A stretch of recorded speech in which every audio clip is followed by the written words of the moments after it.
everybody. Welcome to the Kayak Bass Connection. This is the podcast that explores our connections between kayak anglers and all those fish that we love to chase. So I'm your host, Jared. Tonight, it's a really special night. I've got a couple different guests that are with me tonight for tonight's interview. A couple experienced kayak tournament anglers, Larry Horne and Nick Tipton. Larry and Nick are here to talk about their adventures on the water and their tournament experience and share some lessons that they've learned while they're chasing some success on the tournament trail. So welcome both gentlemen. Oh, thank you. Yeah. I was going to start out by, if you want to just tell us a little bit about yourself, maybe how long you've been fishing, what kind of general area, what your experience is like. Larry, I want to start with you. Well, I pretty much grew up fishing San Diego Bay on my dad, saltwater, freshwater fishing out of a boat, shore fishing too. Um, pretty much been fishing all my life. Nice. Honestly, I really didn't catch a largemouth bass until I believe I was 21 years old. So Oh, yeah. mainly I was a saltwater angler for sure. Awesome. Fantastic. Nick, what about you? Yeah, so I started fishing. I've been raised in Illinois all my life, so I started fishing little pond tournaments. My dad would take me out to bank fish and stuff. So pretty much bluegill, bass, crappie, catfish, and yeah, pretty much just got into kayaking once I got tired of beating the bank all the time. Yeah. Yeah, awesome. So how many years have I know both of you fished with me in the Southern Illinois Kayak Club. Larry, how long have you been fishing in that club? This will be my third year coming on. All right. The last 2 years. What about you, Nick? This is going to be my fourth season. Okay. Fantastic. So now, Larry, it's interesting, some of your background from the saltwater, and you and I were talking on the water one time, and you had said that you had finished a lot of, you made the transition to kayaking when you were still out on the West Coast, right? Actually, I originally got the kayak in Maryland in 2015. Okay. All right. But 2015. Okay. So what type of fishing were you doing then? I was doing exactly I was bass fishing, cat fishing, bluegill fishing. I was doing all the fishing that I've done on the bank, pretty much. Yeah. Yeah. So what kind of boat did you start out with? I started off in a sit-in kayak from my future beach. It was I bought it from Dick's, and that's what I started in. And, I was only there a couple months, and I ended up moving. That's when I moved home. But from there, it was pretty much bass fishing.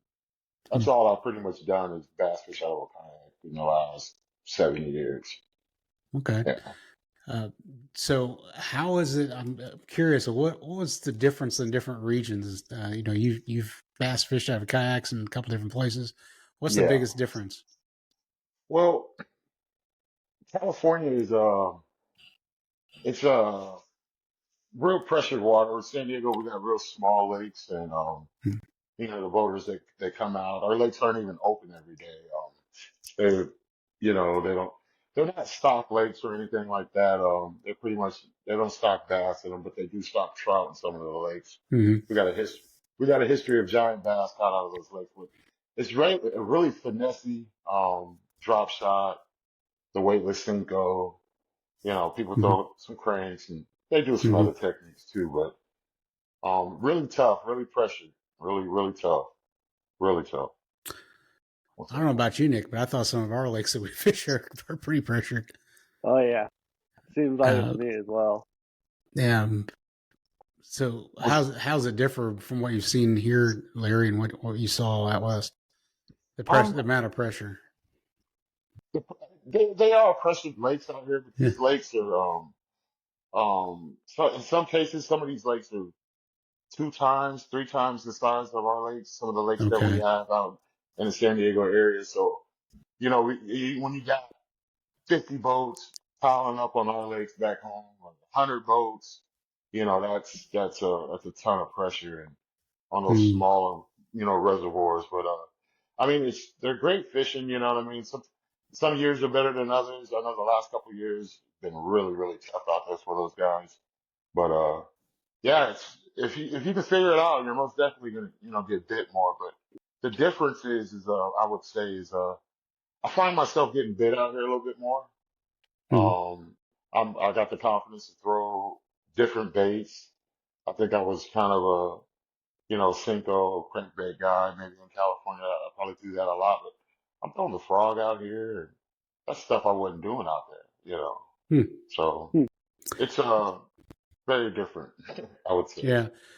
What Yeah. about vegetation? Do they have as much vegetation as the water as you do in We Illinois? got like you guys have more vegetation. We don't have the lay down types. Mm-hmm. You see a lay down out there. It's might be the only one on the whole lake, Yeah. but there's not very many lay downs at all. We got rock and we do got some pads. But our biggest vegetation, I would say, is tules, and Mm.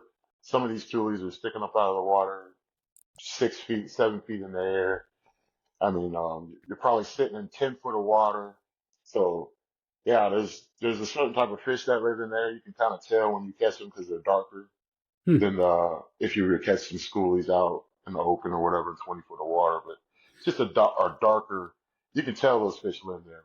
That's kind of what my style was, is running the tule lines and just chasing them. Pretty much, Okay. like I said, they're so small you can circle the lake, but So there's did any of those finesse tactics actually transfer well for you when you came to the Midwest? the Cinco for sure. The Cinco I think, is good anywhere, to be honest with you. But Mm. I've actually caught some decent drop shot fish out here in tournaments. So I think that's probably my biggest play from out that way, because I've caught fish on crankbaits out here too. I don't think I've been setting up. I fish too much grass to fish crankbaits, so Mm. that much, especially out here. I like to get in the thick stuff. Yeah, it seems like we do fish on our summer tournaments involve a lot of vegetation. It seems like. Yeah. Oh yeah. Oh yeah. Yeah. Yeah. Tons of it. Okay. So do you approach your tournament strategy? Is it any different here than it was out there, or do you still Well, try to I just get wouldn't five? say I wouldn't. I mean, it's always get fine. I wouldn't say that it's any different. What I would say is that I've got better. So the confidence level, as far as, like, I'm not really too worried about getting five too much anymore. That's not really what I'm thinking about. Mm-hmm. I'm really thinking about fishing clean. Um, I need to pre-fish more. That's something that's killing me. But these lakes being so spread out, I'm not used to some of that.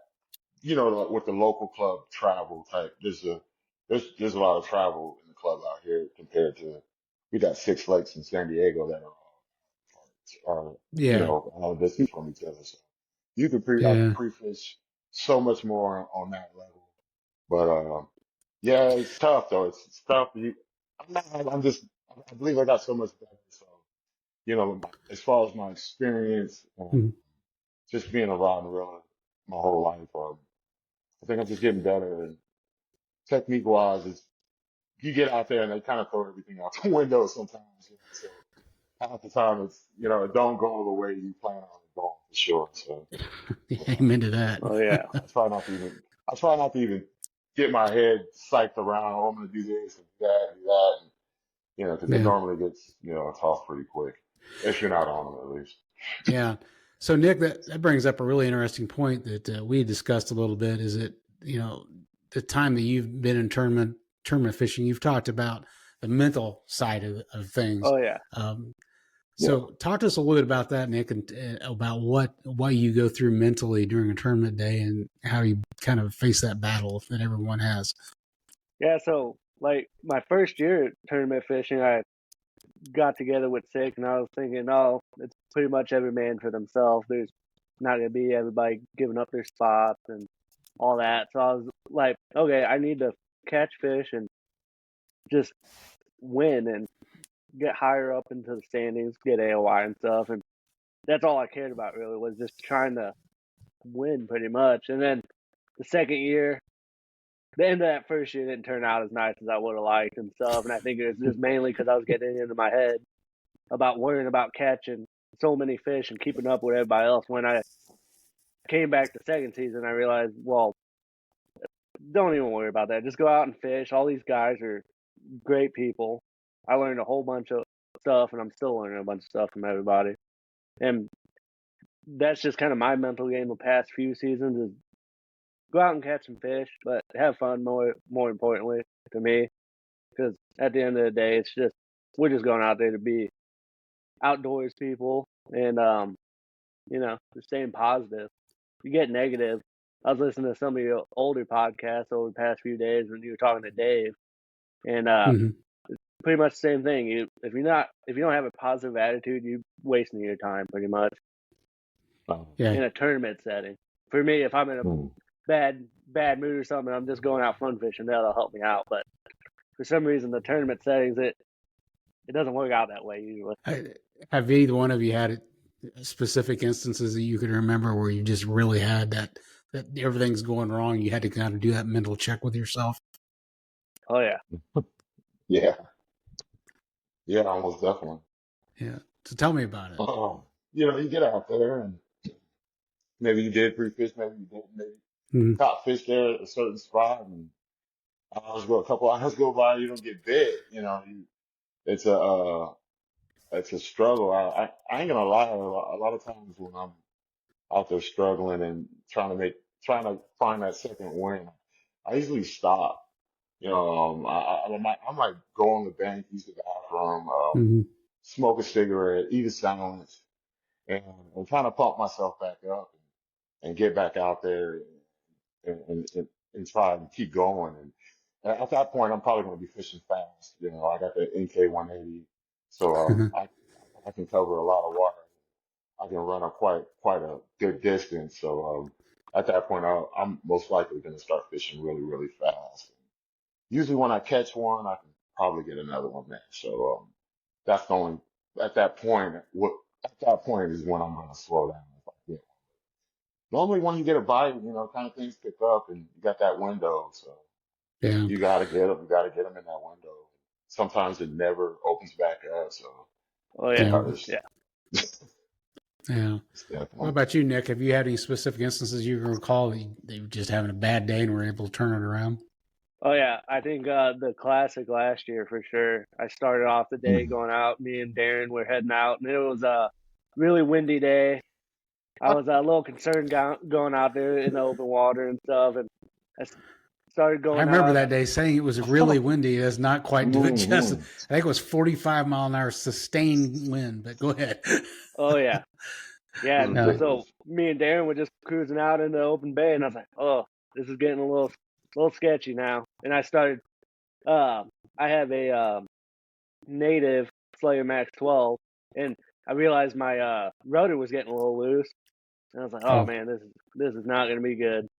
And it ended up it stayed loose. It didn't completely go off, so I could turn. It just wasn't very good, and the wind wasn't helping me. I was like, man, this is going to be a bad day. It seems like I'm just gonna stay close to the ramp, and so I pulled up to the first spot, and it was time to fish. Cast a couple times, didn't have nothing. So I said I just got to make a move, and I just crawled up the bank and pretty much had to go straight. I had to use my paddle to turn more and more throughout the day, but I eventually ended up getting on some fish, and yeah, that changed my day for sure. But it started off real rough, and once I eventually ended up meeting back up with Darren, and he'd already caught his limit. So me and him were just kind of talking about what he was doing versus what I was doing, and he shared some tips with me. Started doing what he was saying pretty much, and started catching fish. But that dude, he somehow knows how to catch them a little better because he was going right behind me, getting all the ones I missed. Well, if you haven't seen it, I just released an episode this morning of a really thorough interview with him. Yeah, it's pretty good. I was taking notes, I think, as much as I was listening to him was what he was saying. That's awesome. So, what about you guys? Both mentioned your boats. Larry, what kind of boat are you in? I fish out of Old Town, Topwater 120. It's the paddle version. And you got that big motor in the back. Yeah, I bought that kayak with 100% intentions of doing just that. What I did to it took a while, but I got it there, and most definitely, it's perfect for me. It's perfect size. I was a lot of weight. close my batteries. So, Hmm. yeah, and I actually got through that day on Cedar, that championship last year, without flipping everything and with all my, oh my goodness. Oh yeah. That was I'm not even gonna kid you, that was the roughest tournament I've been on. And I've been on Lake Murray. Hmm. I got to fish Candlewood in Connecticut. I got to fish Lake Havasu with all KBF events. And those were some windy days. Cedar Hmm. was blowing. People, wow. I Yeah. thought somebody was going in the water. I did not want it to be me. I was Yeah. very, Same. I actually took a break. I took a break on that tournament too. I took like a 20-minute break just to kind of Yeah. reset. I had a limit though, but I took a break. Oh yeah. Not Good even kidding. lesson learned there. And Nick, you said you're in pedal kayak, right? You're in a native. Yeah. Yeah. All Native right. Slayer Max 12 I got from J-Diz. Awesome. It's 2 years ago, so 2 or Yeah, 3. those are good boats. I've got one of them in my garage right now. Oh yeah. No, My wife picked one out. We went to the shop and she picked that out for herself. So I was like, that's a pretty good job. That's a pretty Oh good yeah. boat. sweet. So let's talk a little bit more about the gear that you're using. So is there anything unusual you think about what you're doing with your gear in your boat than maybe other people do? You mean different as far as Yeah, like, different. no, I have the Black Pack Pro. I don't think anything Yeah, too, yeah, I'm pretty much standard across the board as yeah. far as the equipment that they sell. What And what's your Yak favorite Attack. rod? Yak stuff. Oh, What's your yeah. favorite rod that you take with you every I strip? actually use they're called sticks fishing. It's called sticks fishing, and it's I forget the guy's name, but I actually Hmm. got one right here. This is actually my I don't know if you can really see it, but let's see if I can get it in the picture. But Okay, it's this spinning rod reel. here. Okay, Yeah, it's a spinning reel awesome. rod. I've caught a lot of fish Okay, in this rod, all right. and it's sticks fishing, but basically it's a set. It's a set of Oh you, wow. you buy the whole set for $600, and Hmm. they're actually they're solid rods. I don't know if you remember Damien Tao. He fished the Bass championship last year, and he got second place behind Russ Snyder's. But he Oh was throwing a Carolina rig with this exact rod, and he uses the rods too. So I mean, if they're good enough for him, they're most definitely good enough. yeah, Yeah, that's they got a. a whole they're good rods though. Is it Sticks STIX Sticks Yes, Fishing? I have to yes, look that most up. definitely. They're solid. They got their parabolic rods. I pretty much use Ardent reels. Um, Ardent. Ardent across. Yeah, Ardent. Yeah, pretty much Okay, only. Yeah, that's pretty much all I got is Ardent. I don't know that I've ever heard of those before. Ardent. So that includes baitcasters. Yeah, they're made out of they're made right here in Missouri. To be honest. Yeah, Huh. Check yeah, that out. I tell you, that's smart with what Sticks Fishing is doing because, especially somebody new getting into bass most definitely, fishing, I most mean, definitely, it is bewildering because you can look at two different articles and they'll tell you need two completely different sets of equipment. That's just to have a standard set. It's like boom, most it's definitely. a good start, good place to go. That's It's got smart. the I can throw anything from a big swim bait to a finessey, drop shot. Yeah. The guy that designed the rods, he's like 6'6", so they're longer rods. Hmm. There's three rods with 7'6" in the set. So Oh yeah, you wow, can throw quite a bit. Love them. interesting. So Haven't Nick, broke what? one in 4 years. Sorry, Wow, that's impressive, yeah, especially like kayaks. yeah, I think kayak I broke rods one. just get beat up more. Yeah. Most Uh, definitely. Yeah. just to get it beat up a lot. So Nick, are you carrying any rod that you think is the best in your boat that you like to use more than any other? So last year I tried out Denali rod, and Yeah. they're made down in Arkansas. I ended up getting a No. deal at the Collinsville Fishing Show. They were doing a buy one get one, so I was like, oh, I'll try them out. And I got a medium heavy, and that was probably the one I grabbed the most last year. And then I also got a medium spinning rod too, also. And Okay. No. I probably throw a spinning rod more usually. I'm a little bit more finesse guy, I would say. All right.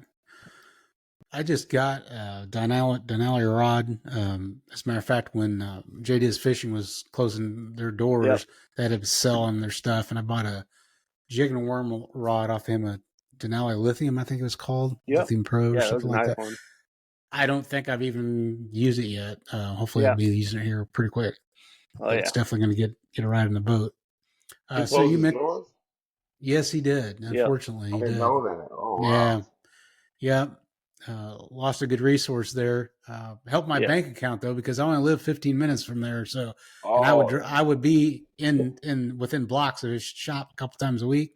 Got expensive. Oh, yeah. So, every time I stop by there. oh. So, Nick, you mentioned you do a lot of finesse fishing, and you use a lot of spinning rods. So, what type of techniques do you like to do? I'm pretty much mainly a wacky worm guy or a Ned Okay. rig guy. Ned rig, most of the lakes we fish is pretty grassy, so sometimes the Ned rig doesn't work out as well as I like. But whenever I find some sort of hard bottom and stuff, I'm throwing that out there, or a shaky head whenever it's summertime. Throw that offshore a little bit. Oh yeah. Yeah. I was listening to something on Bass University the other day, and they were talking about Ned rigs and grass. And they were just using extremely light, I mean, the lightest weight Ned rig you could get, and said that it worked great in grass. I want to try that out. Oh, yeah, I I'll think that'd be definitely try problematic. that out.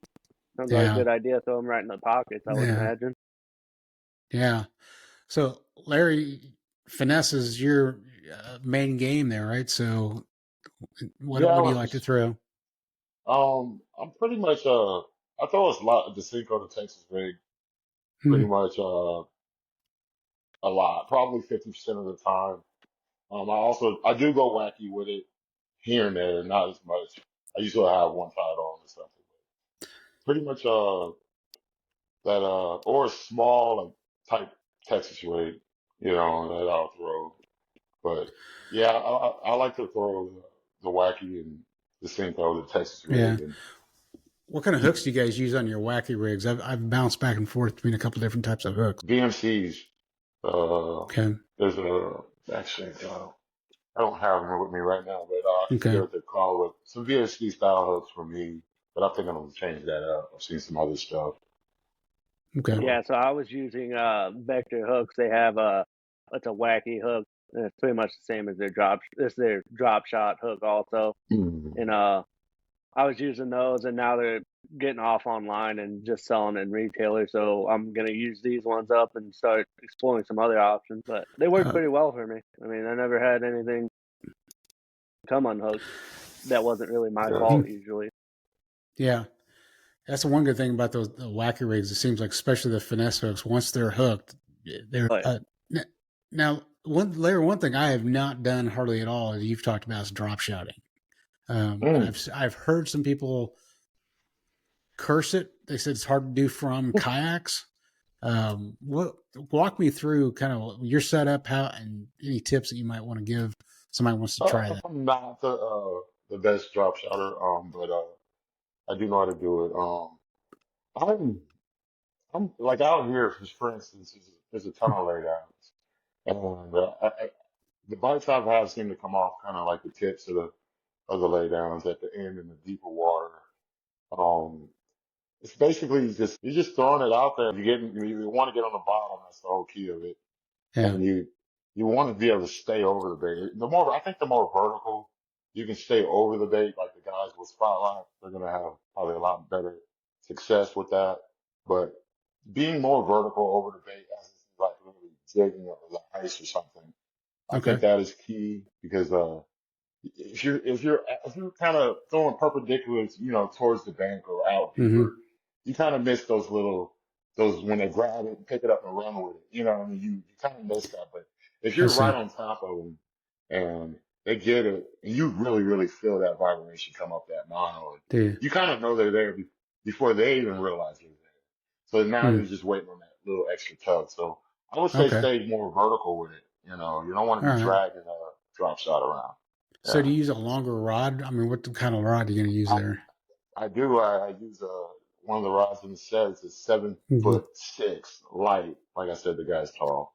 It's a Yeah. 7'6" and it's a light action rod, and it's got that tip on there. And as soon as you can feel them suck it up as soon as they Mm. grab it. Even if they're playing with it, sometimes you might even be early because it might not dog, but most Hmm. definitely got to wait on them. But Huh. yeah, Interesting. So what kind of baits do you usually use? I'm using the Robo Worms Okay. or like the Dream Shot by Strike King that KBD is pretty known for. Okay. I tend to stick with those. A couple, sometimes even a creature bait or maybe even a fluke sometimes. Did you mention you were using monoline with I it? meant to say floral. Sorry about Okay. that. Use Well, fluorocarbon. All right. yeah, I gave up on mono well, but Yeah. only on a crank, only on a crankbait run, I would say I use mono. Yeah. Now, do you Yeah. use a braid leader or do you just go straight fluoro? I've experienced with I've actually done backing of mono on the spinning reel and Mm-hmm. then run a fluoro leader. I've Okay. never done the braid fluoro or anything like that. But it's been successful. I've never had any issues with the knot breaking. All But right. yeah, Yeah. To me, I've the experienced. Yeah, big thing I've noticed with fluorocarbon is it's just, number one, it's very expensive. The good stuff is, and secondly, it just doesn't seem to last. And that, for me anyway, and it tears uh, up. yeah, so I, I've been pretty lucky using it just as a leader, but that's been all right. Nick, what about your experience? Yeah, so I'm running pretty much braid to fluoro leader for most of my spinning Mm, rods usually. Okay. To me, it feels like it's I get a little bit more sensitivity out of that braid, and I haven't ever really had an issue with breaking off leaders unless I get lazy and just don't check the knot and stuff. And I'm Okay. running probably about a 5-6 foot leader usually. oh, okay. Go ahead, Larry. Nick, are you running it outside the? It's not on the spool.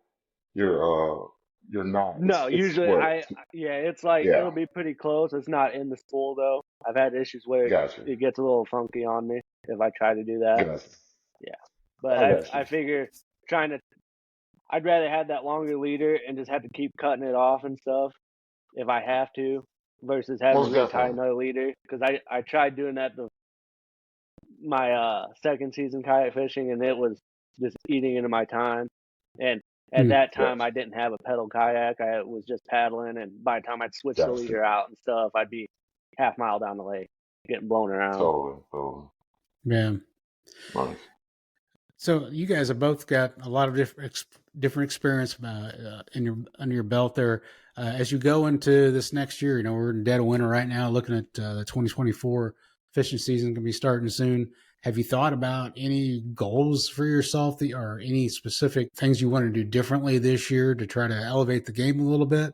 Yeah, I have most definitely. I last year I started throwing the frog a lot more last year. Okay. I plan on implementing that a lot harder than I did last year. I was probably throwing it on the first time. I plan on throwing the frog a lot more. More frog. You know, you hear guys that just throw frogs all the time and seem to do well. Oh yeah. Yeah, Um, yeah, yeah. Nick, Uh, have you thought of anything going forward in 2024 season that you're going to look to try to any goals or anything? Yeah, so goals for sure. I would love to make the crossroads. That's been my goal since Oh yeah, the second season. That's a hard group to crack into though, with all the guys on our club. But if you can get yeah, into that, you're doing something right. That's a yeah, goal for me. I like trying to make the classic. Classic's a good time. Get to fish with everybody a little earlier and stuff. I just want to catch limits every tournament, or at least try my hardest too. You know, that's just a weekly goal there. yeah. And That's a good. yeah, and then I think like Larry was saying, I actually like fishing the frog a lot. I don't catch as much as everybody else seems to. I don't know what I do different, but I throw a frog a lot. But I think this year I'm gonna try and do a little bit more jig fishing. After listen to mhm. Kessler talk and stuff, I'm gonna see if I can take some of the tips he was Yeah, talking about and implement those into this season because I have a bunch of jigs. I just do not throw them enough, I don't think. So. Yeah, I think that's one of those things you just got to put it in your hand and just work it through, man. Yeah. Time and time again, just patience on the water. So, Larry, have you found anything that makes you a little more effective at frog fishing than you were when you first started? Uh, no, not really. Well, actually, yeah. The rod one, the set of rods I've been talking about this whole time. Okay. It's the number 4 power. It's a top water rod, and it's perfect for the frog. And I got the right reel on it. And I'm gonna change the line setup on it this year, but it, yeah, I'm buying more expensive frogs. I use the scroll frogs too. I haven't even lost one of them yet. So I bought about 5 or 6 of them a couple years ago. I Hmm. still got a couple of them still fresh in the pack, so I haven't even lost one. And Wow, that's they impressive. they they chew it up. I mean, I missed some Yeah. good ones last year on it, most definitely. Missed some good ones. So, what kind of line do you use? Using mono or Uh, fluoro or braid? I'm pretty much. I've been experimented with braid last year, Mm-hmm. and I'm debating on not even using braid. I actually got braid on the spinning reel here. Okay. Um, yeah, I'm pretty much. I'm probably gonna go across the board red label. Okay. Yeah, Seager. Across the board. Yeah, I there's think something I'm to be gonna said just. for that consistency, right? You know exactly what you're Yeah, getting. like you said, that the fluorocarbon is so expensive, Mm-hmm. and I'm, I'm finding myself spooling up every tournament. Not every rod, but sometimes 2 rods, sometimes maybe even 3, but at least one. It's always this damn spinning rod. Excuse me. It's always a spinning rod. But I got it in my hand so much. I throw a spinning rod quite a bit, and that's that one, and I have another one over here. Those are my top rods that I throw the most. So, what do you know? What size of spinning reel that you're using? Curious. The 2500 series, series. Okay. yes sir. Yeah, 2500 series. It's Arden Awesome. Sports Reel. Yeah. Nice. Very nice. So you guys both have some goals in next year. That's great. So if someone approached you at a ramp and said, "Hey, I fish out of a kayak. I don't know if I'm good enough yet to go fishing tournaments," what would you say to them? Never know until you come out. Yep. I've seen guys show up for the first time and cash checks, first, second, or third place. So I mean, Mm-hmm. some of these guys on the bank are really good fishermen. They just never really Yeah. had the experience in fishing for boats, and that's what I've seen. Yeah. Okay. Yeah.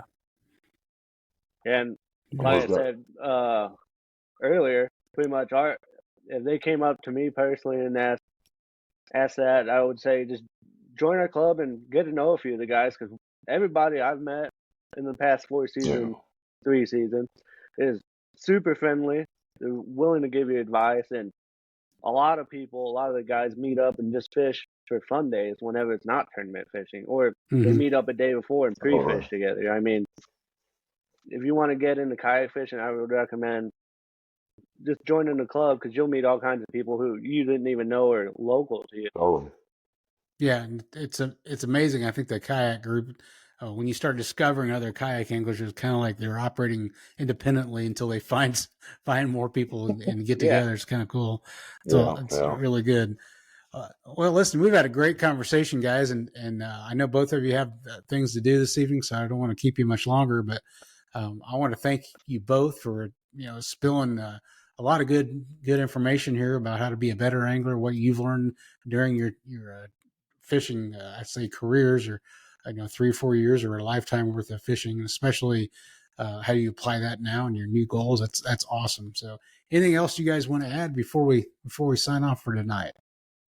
Oh, I didn't mention the goal just real quick. Oh I yeah, actually did yeah, say I forgot to say that. I kind of got the rambling, but I most definitely want to make that top 5. I, nice. well, I jumped in the top 10 this year. I don't even know exactly place, but I did mention that I was close. So I want to say Yes, I was probably 6 or 7. I don't know exactly. But jumping in the top 5 is a big goal, and getting a W is another one. So I absolutely. plan on, yeah, I'm, Yeah.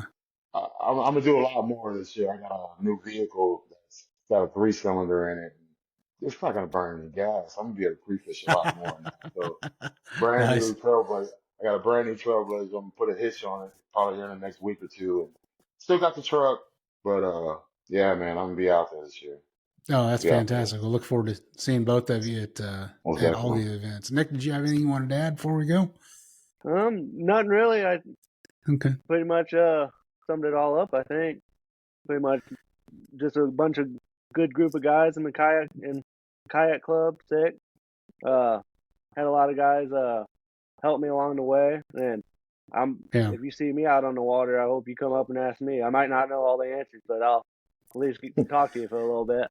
Yeah. I always tell people I can always tell you what isn't working because I figured that out. Yep. Same here. Yeah. All right, Thanks guys. for having me, Jared. Yes, thanks a million. So from everyone here at the Kayak Bass Connection, thanks for tuning in to watch tonight. Whether you're dreaming getting back on the water or getting ready to make your next cast, just keep on working on those connections. All right. Have a good night, everybody.